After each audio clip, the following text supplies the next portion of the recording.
I feel like fat influencers die more often than emo influencers, and that's really saying a lot. Fat acceptance is a cult. Just a reminder that I am very fat and very sexy, and I am 100% glorifying obesity. I want to inspire big girls all over the world. This is what I manifest. This is what I manifest. These are the people, by the way, that are talking about how Stellar Blade has unrealistic proportions. These are the people that are shaming cosplay girls on Twitter.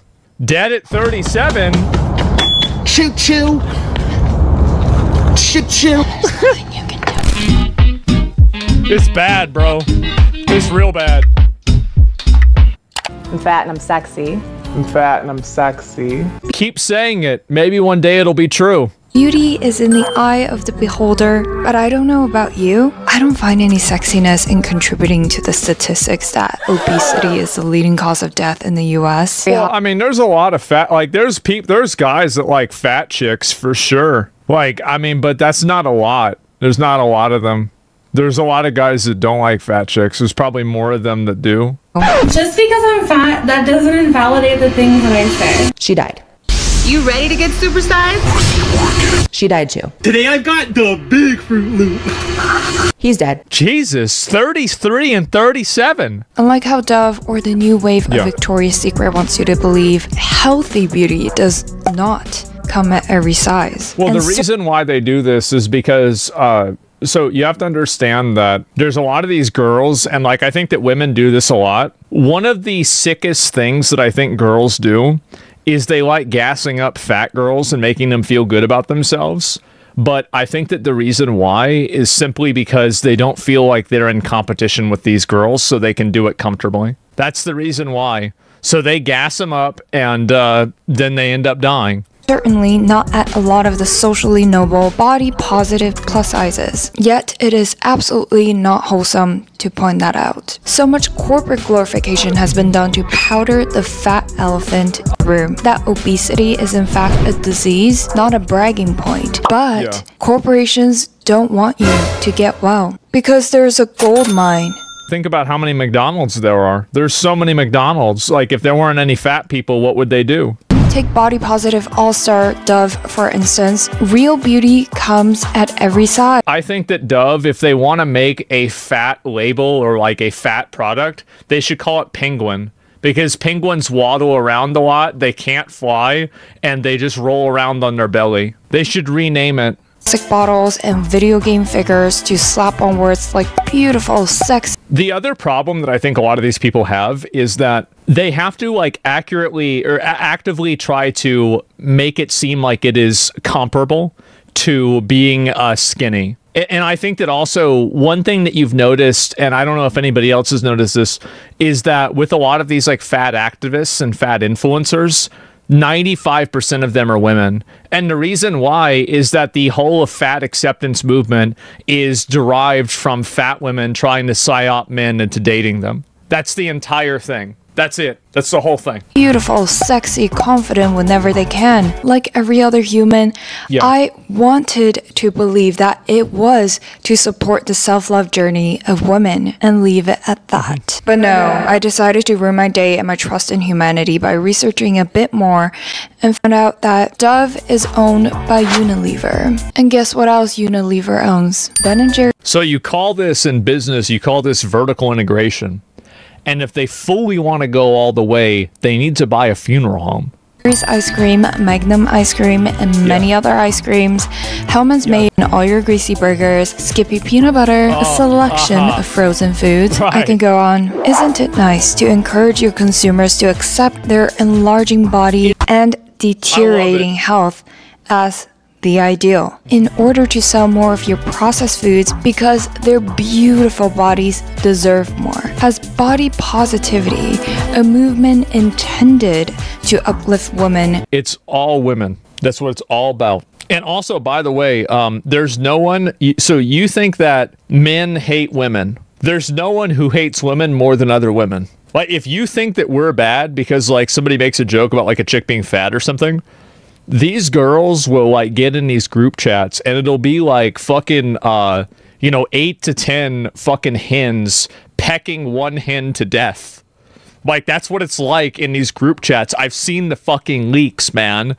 Like, they're sitting there and they're like making fun of like I didn't even know, like they're bringing up things I didn't even know existed. You're talking about like eyebrow length, like the eye width. Like, like your nose bridge. Like, what the fuck? These are like those settings in video games. Like, I don't even want to touch these. And they're getting down there in the weeds. Just manipulative limits to our acceptable emotions. Stop glorifying obesity? That's, oh my God. I'm surprised she's not bigger, to be honest. She must exercise. Sweet child. That's what I do. It's what I live for. So the reason why these fat influencers are very popular, this is another really important thing, is that the reason fat influencers are popular is because it creates a... let me think of a way to put this. It makes it to where fat people that are less fat than them can watch them eat food and feel better about themselves. So...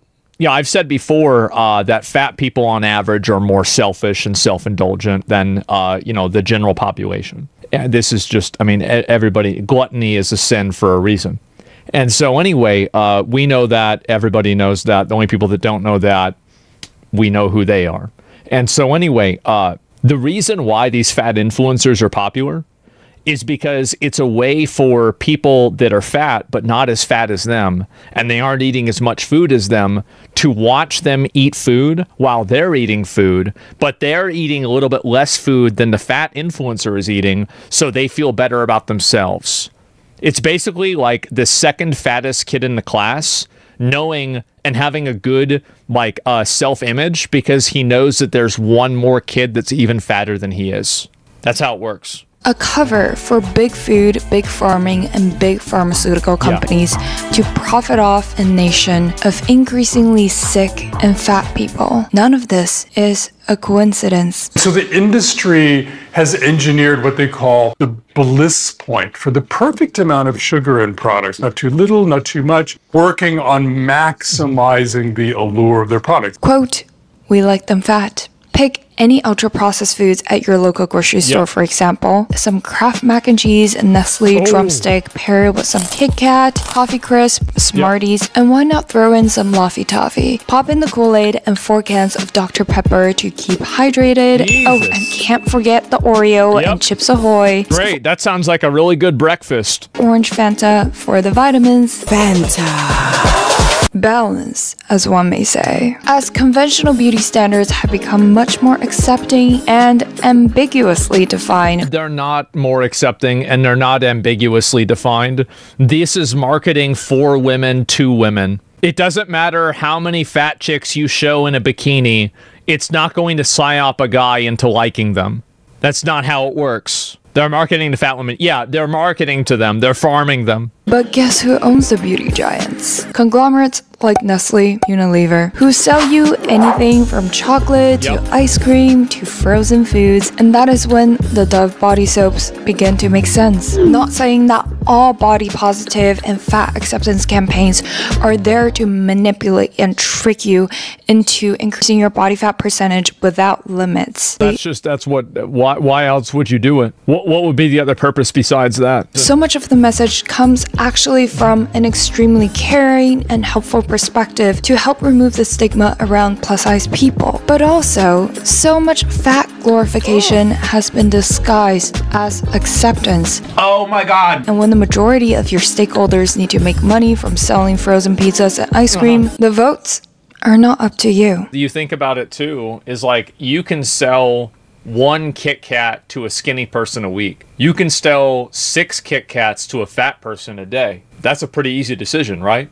I mean, if you're in the business of selling Kit Kats, you know where you're getting. Under the term fat acceptance is genius in 2 ways. First, it plays on the sentiment of correcting social injustices in society. Yes, arguably so, the statistical likelihood of fat and obese people facing more difficulties in society, such as prejudices, is a lot higher. People have a stigma towards being fat is because it's disgusting and unhealthy. That's the reason why they have a stigma to it. This isn't a stigma like race or, you know, a person with a disability or something like that. Brought unfair shaming to obese individuals, which should never be normalized. But glorifying obesity, the disease... I think it's very easy to understand the difference between shaming and attacking a person for being overweight and acknowledging that being overweight is not equal to a lifestyle of being thin. Like, there are some ways of living that are worse than others. So, like, for example, like, the way that I live is not very good in a lot of ways. And I would never want to say that, like, the way that I live is equivalent to the way that somebody else lives that's more healthy. But the problem is that these people are so self-indulgent and they have so little self-confidence that they need the entire world to shift and mold in a way that makes them feel good about being disgusting. Hints at a moral superiority and makes anyone's opinions who differ morally shallow, regardless if fat is unhealthy or not. Second, a food company telling you that being fat is natural, which isn't, and awesome is not so convincing. There's no waistline worry with Coke, you know. This individual-sized bottle has no more calories than half a grapefruit. When you can spot their profit motive from 50 miles away. Coke is low in calories, too. Say now, don't you get any thinner. A direct hard sell won't work here. But when a beauty or self-care company you never associate with frozen pizza casts someone plus size for a commercial, you get fired up with a sense of justice. Yeah, that is beautiful too. Don't get me wrong, overly restrictive beauty with models who are only Kate Moss level heroine chic is also problematic because, again, it is not healthy. I think it's obviously a very big difference between you have somebody who's like I feel like really like any of these like anorexic, you know, Victoria's Secret models and stuff like that. I feel like that's just as weird and gross as being really fat. Like these are like both unhealthy lifestyles, etc. And so there's like a spectrum where like I don't think every girl in like a modeling catalog or something should be like 100 pounds, right? Of course, I don't think anybody thinks that, except for probably girls that have like an eating disorder. But other than that, no, nobody thinks that. But there's a big difference between that and morbid obesity. The spectrum of healthy does not stretch over to obesity. It is amazing that women of all sizes are loving and accepting who they are, but genuine self-love and confidence comes from within, and not society telling you or some ads telling you that your size is also quote-unquote beautiful. What we're talking about here is not the opposite of fat shaming. For shaming someone for any reason is not acceptable behavior because it does not come from a place of genuine care of wanting to help them be well. No, I think that's what happens. Like 95% of like fat shaming is just somebody looking for an excuse to make fun of somebody else. That's it. They're not really trying to help you. They're not trying to do anything good. They're just being assholes. Like that's true. Definitely. About the glorification of fat disguised as acceptance. Positivity is toxic because it pretends to be rooted in compassion and kindness. But in reality, it encourages women to engage in very destructive behaviors. Do you remember what I said before about how like so many of people's values and the things that they promote are just simply ways for them to you know, signal their virtue and signal that they're a good person, and it's not actually about helping anyone other than themselves and making themselves feel better. This is another great example of that. This is a perfect example. Just women to be obese, unhealthy, and be averse to personal responsibility and discipline. If you think most body positivity campaigns are to help you love yourself, I'm sorry, honey. Corporate America is a surfacely sweet but extremely cruel place. It's like, how can you not see the problem? They have to see it and just not care. They have to just be like, well, we're gaining profit. Do you see how much this McDonald's is making? Put another one across the street. There is nothing wrong with fat acceptance. Acceptance of reality is the first and most essential step. Acceptance has to be also the acceptance that being fat isn't healthy. I mean, that's what I think. But the importance of what you do after accepting the reality is often neglected and never talked about. Telling fat people to keep eating the way that's not serving their health because they are beautiful is like telling an alcoholic to keep on drinking because they're fun. Well, that's what people do, though. They do that all the time. And the reason why is because it makes them feel good. It makes people feel good to say how they're accepting of fat people, and it makes people feel bad to say that, oh, well, this isn't healthy.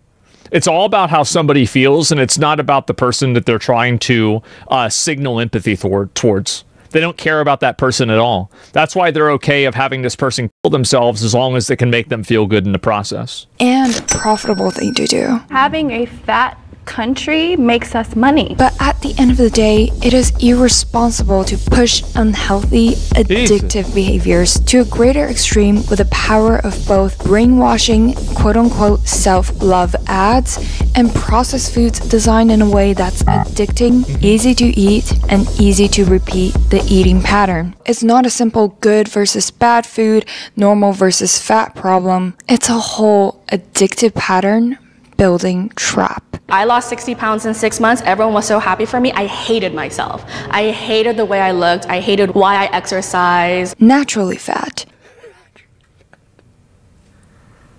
If you're naturally fat, why are there no uncontacted tribes that have naturally fat people there? Because if this is something that would occur in nature, and we have all of these uncontacted tribes, like the ones that are near Australia, none of those people are fat. The only place that it's natural at is McDonald's. And so is that something that's because of nature, or is it because of McDonald's? I wonder.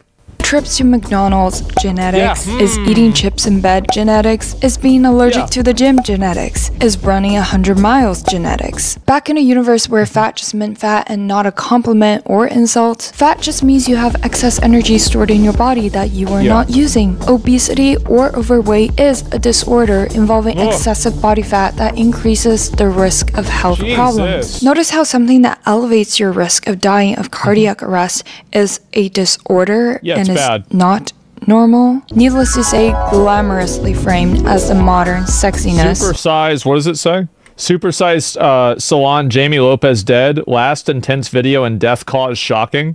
It's shocking? To who? Who is it shocking to? I'm confused. Yet times and times again, science and data say one thing, and media and advertising say another. Beauty is supposed to be diverse and natural, but there is nothing natural about being obese. Obesity prevalence was stably low until shooting up post the 70s, and even though there is no data evidently backing up its absence in our hunter and gatherer days, rare civilizations removed from modern processed foods and lifestyles such as— Bro, she used the exact same example. Yeah, fucking exactly. Like, if you want to think this is natural, go look at an uncontacted tribe. That's going to tell you what's natural. They're not fat. Do you know why? Because it's not natural. Fucking exactly. The Chimene tribe is a close modern case. The Chimene, a Bolivian population living in a subsistence lifestyle of hunting, gathering, fishing, and farming, had the lowest levels of coronary heart diseases reported to date and statistically insignificant obesity. They what a surprise. Also eat sugar and starchy carbs, just harvested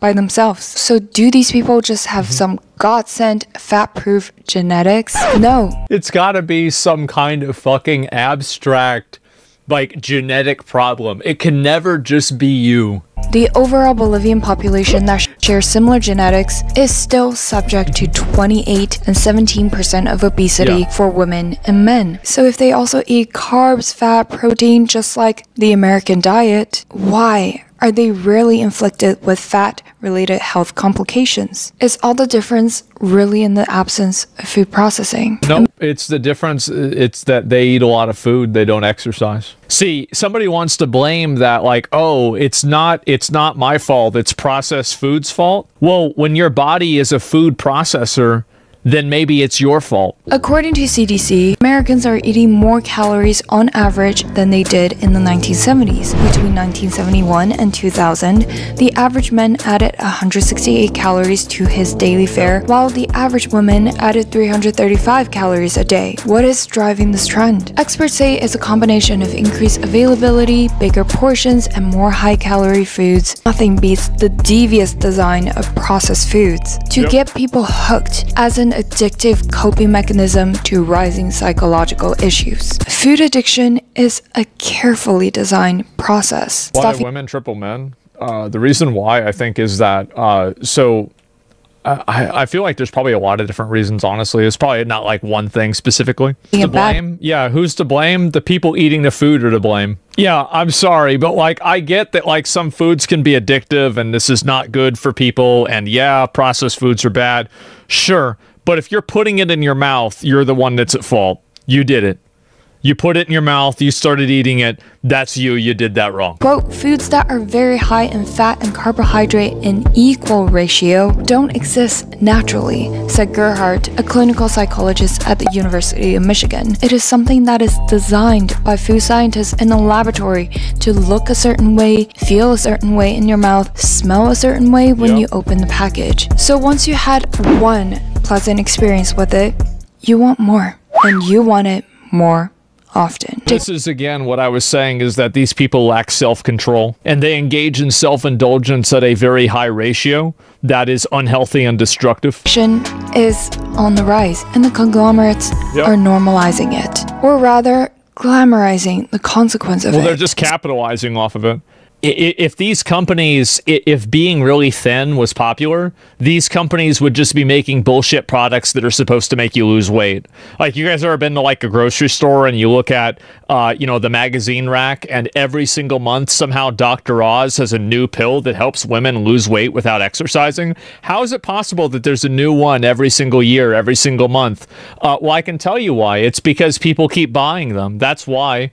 And so if it's just simply meeting a market expectation. So much of the fat acceptance movement is actually a brainwashing ad for addictive junk food. And yes, excuse my language, for it is now politically incorrect to call food good or bad. And I agree. It's all based on perspective. Good for what and bad for what? Only people that have a problem with saying good food and bad food are people that are eating bad food. It's just how it is. Because good versus bad is so subjective, it's easier than ever for food companies to manipulate the concept. Because the easier answer is always one that makes you feel good. To eat as much as you want and still feel great about yourself. Get that fiber and the antioxidants and just feel. And the greatest beneficiaries to glorifying this disease is the toxic triad of big farming, big food, and big pharma. That's right. So they get you making the food, then they get you selling you the food, and then they get you dying because you ate the food. That's the circle of life. Nation of sick and fat people. Let me put it into context. About a third of our economy thrives on making people more fat and sick. Big farming grows 500 more calories per person per day than 25 years ago. Industrially processed foods with addictive combinations of fat, sugar, and salt deter the stop signals for eating. The sicker our population, the more medications are sold for high cholesterol, diabetes, high blood pressure, depression, and other lifestyle-driven diseases. While more and more of us believe my thoughts on body positive. Jesus Christ. Not only is this okay, type of sickness is sexy and beautiful. And sadly, the profit-driven version of the fat acceptance movement targets women way more. Why do we see a range of plus-size models from mannequins in retail to Victoria's Secret fashion shows, while men's fashion still shows buff and toned models and plastic mannequins? Something does not add up. The reason why also is because women are less looks-oriented than men are. Like, for a lot of girls, this is what I've noticed, is that there's like a threshold for your attractiveness. So like if a guy is at least like a 5 or a 6, he can get with a girl that's, let's say, a 10 if he has a personality that's very positive and likable.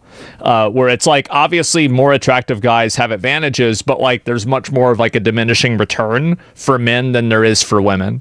And or money. Well, yeah, I mean, there's a lot of ways that, like, there's a lot of ways that guys can be attractive to women, right? Whereas with women, I think that there's more of a focus on the way that they look. And that's the reason why more women get into fat acceptance. It's because it's in their best interest to push the narrative that being fat is normal because they're fat and they want it to be normalized so they can date guys that they think are attractive. That's the reason why. That's what I've noticed with a lot of girls. I've seen a lot more pretty girls with fat guys than I've seen attractive guys that are in shape with fat girlfriends. That's just the truth. I've seen a whole lot of that. Care more about appearances, or that many women still take the main responsibility for shopping for food for the whole household, which drives more impact in speeding up the fattening of the population. Jesus Christ, bro. Like, you think about this. This is just like, this is you can tell this is a hog family, right? Because like they overfilled this plate so much that she's gonna spill beans and shit on this sofa. 100% probability. Like, this is just gross. Like, it is nasty. It's so bad.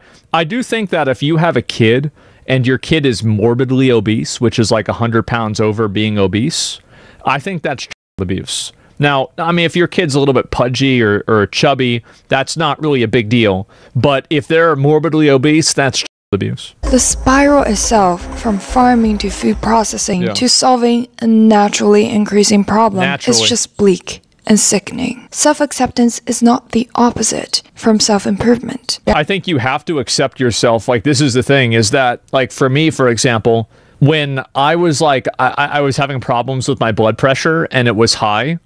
And so what I did is I changed what I was eating and I exercised more. And by doing that, and I made a couple of other lifestyle changes, like, you know, trying to like consciously not be as stressed out. And well, yeah, of course, because it went down. I went to the doctor. It went down by like 50 points or something like that. And how is it now? I haven't been for a while, but I feel fine and that's it. And so stress is a killer. It is. But the fact is that, you know, everybody can solve this problem themselves. All they have to do is take accountability for it. I think that the moment that you displace accountability to something that you can't control is the moment that you've decided to not solve the problem. So, like, if your problem is socioeconomic, if your problem is because of X or Y thing that you don't have control over, you've already decided subconsciously that you're not looking to solve this problem at all. Generate 90% of your cells. Frozen pizzas, chocolates, chips, and whatever genius foods corporations created to keep you addicted and sick. Part of loving yourself is to actually take accountability for your well-being instead of letting profit-seeking commercials. Yeah, and you have to accept what you are. It's like, for example, like I would always tell myself, oh, well, I don't really have enough time to exercise because I'm always busy. Yeah, you do. Yeah, I do. I don't make it a priority. I don't make it a priority, and that's it. And if you can't admit that, you're going to be fat or you're going to be unhealthy, and that's it. Tell you that you are enough. Being positive does not mean being unrealistic. It requires the courage to face the discomfort of broken delusions and be willing to make changes if needed. Body positivity movement has now resulted in magazine covers that actually says this is healthy. The lifestyle of being obese is now not only beautiful, but it's healthy. Glorifying a disease is not self-love. It's delusion. It's not even just delusion. It's something that's damaging to the people that are reading it. I feel like if it was just delusional, it wouldn't really matter. But these people are actively pushing a psyop to young girls to make them think that something that they're doing that's bad is actually good. That's the issue. It's malice. Yeah, it's self-indulgent malice. Have any health problems, always out of breath and it's hard to do things, but that's because of fat phobia. The doctor's not listening to me. It has nothing to do with the fact that my fupa restricts my movement. And despite how impossible it seems, what you do after acceptance is still your choice to make. That's a food for thought. Well, it's very simple on how to solve this, right? Is you have to take accountability for it. And I think that the big problem that a lot of people like this have is that they never actually take accountability for the things that they're doing, and they always blame the problems they have on something that's unrelated to them. So basically, it's the same as like, well, why can't I do something? Well, I'm not lucky. I'm not like X, Y, or Z. Now, and also, if you show these people somebody else who is in their position or a position that's worse than them that still was able to do it, they're just going to get mad at you because ultimately they're not looking for a reason. They're looking for an excuse.